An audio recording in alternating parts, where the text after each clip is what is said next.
best practices to make sure that a technology education program doesn't result in a whole bunch of redundant machines lying in a closet somewhere? Sure. Well, we watch what's happening in schools very, very closely, given that we're in the industry. And we see this happen time and time again, where schools will introduce some form of technology, often in these days sort of tablets, and a year or two later they end up not being used.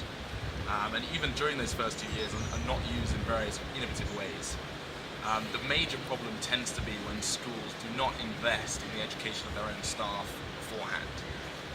This includes educating them on how to actually use that technology in an education context, which I think is really important and often overlooked, but also giving them the confidence they need to go into a classroom full of kids who are armed with devices that often the children know better how to use than the teacher does.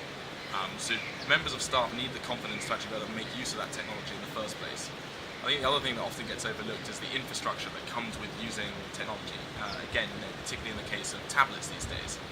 We see schools time and time again go in, introduce tablets for every single student, but don't invest in the Wi-Fi, don't invest in their internet connection. And as soon as you put 1,000 tablets in one institution, you have a huge bandwidth issue. And unless the school sort of preempted that, the tablets basically become redundant.